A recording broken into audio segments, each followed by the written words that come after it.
For centuries, there's been a kind of knowledge that's been, well, jealously guarded, even persecuted and silenced. And not because it was evil. No, it's because it's powerful.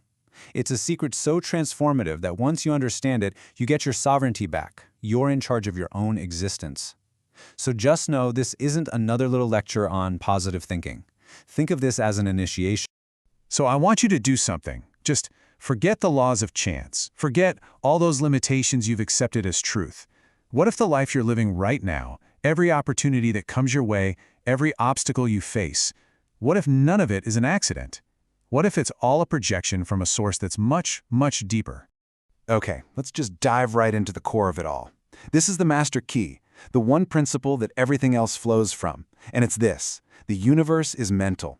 Now, this is an idea from ancient Hermetic philosophy, and it basically suggests that everything you see, everything you touch and experience, it's all just a thought inside a vast universal consciousness. And look, this isn't just a philosophy. You should think of it more like a law of cosmic physics. It means your mind isn't just some passive observer looking at reality. No way. It's the projector that lights it all up, the architect drawing the blueprints, and it's even the very substance that reality is made from. This right here, this is such a fascinating way to frame it. I want you to imagine you're in a lucid dream. You know where you're aware you're dreaming? The cobblestones under your feet feel real, right? The sun on your skin feels warm. The people seem totally distinct. But what's it all made of? It's not atoms. It's your consciousness. The dream and the dreamer, they're one and the same. Well, this ancient wisdom is telling us our waking reality works on that exact same principle. And this is where it starts to get really wild. You don't just have to take this on faith. Modern science, especially quantum physics, is kind of unintentionally backing this up.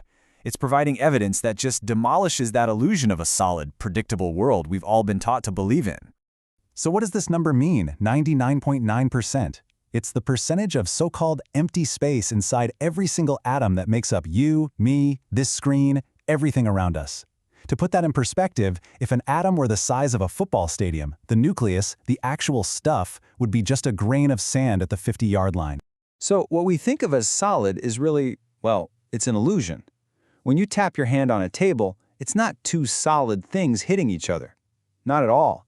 It's actually the repulsion between the electromagnetic fields of two collections of energy.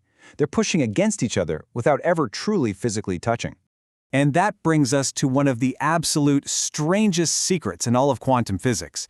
In the famous double-slit experiment, when a particle isn't being watched, it acts like a wave of pure potential. It's kind of everywhere all at once. But the moment an observer puts a detector there to see it, that wave collapses into a single physical particle. Just the act of looking at it changes reality.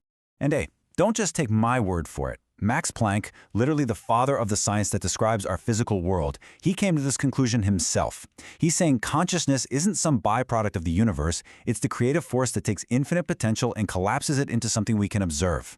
So, if one of the pioneers of modern physics saw it this way, why does this idea still feel so radical? Which, brings us to a really critical question. If this power is our birthright, if it's a fundamental truth about who we are, why does it feel like a forbidden secret? Why didn't they teach us this in school? Throughout history, you see these external power structures, political, religious, you name it. They've often thrived by convincing people that power is somewhere outside of themselves. I mean, look at the Gnostics. They were persecuted for teaching that the divine spark is within every single person. See, an individual who wakes up to their own inner power is someone who can no longer be easily controlled. So this knowledge was systematically pushed down, burned in libraries like Alexandria, called heresy, or hidden in metaphors by groups like the alchemists. But the conspiracy isn't just external. The most effective prison is always the one we build for ourselves. And the most powerful conspirator working against your awakening isn't some king or some priest. It's your own ego. Think about it. The ego is a survival mechanism, not an expansion mechanism. Its job is to keep you safe, so it dismisses anything it can't logically explain. It clings to familiar pain, even misery, and it seduces you with this victim story. And why?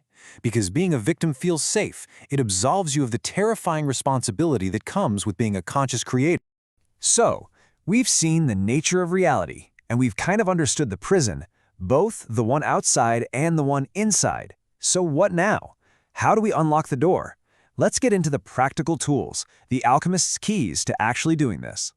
It really just boils down to a three-step process. First, you need the blueprint.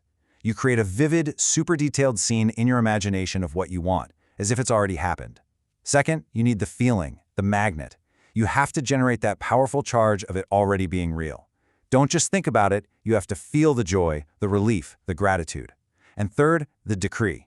You seal that creation with the authority of the spoken word, a declaration that it is real.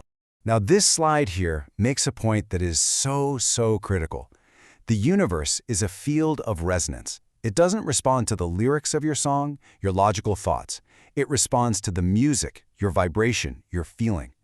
You don't attract what you want, you attract what you are.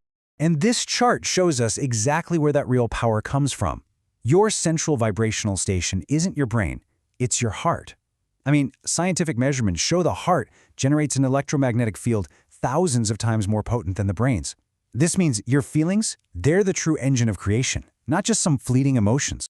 So when you combine these keys, when you take that clear vision in your mind and you match it with the powerful feeling from your heart, you graduate, you shift. You stop being the alchemist who is using the tools and you become the very source of creation itself. This is the final revelation. It's the end of needing a technique. It's the end of struggle. It's the beginning of just effortless creation. It becomes a natural, inevitable radiation of your own being. You see, the true forbidden manuscript was never in some lost library or a secret society. It's you. Your life, right here, right now, is the living book. And from this moment on, every single day is a blank page, and you are the one holding the pen. The journey of learning is over. Your masterpiece begins now. And with this knowledge, the only question that truly matters is the one you get to ask yourself every single morning.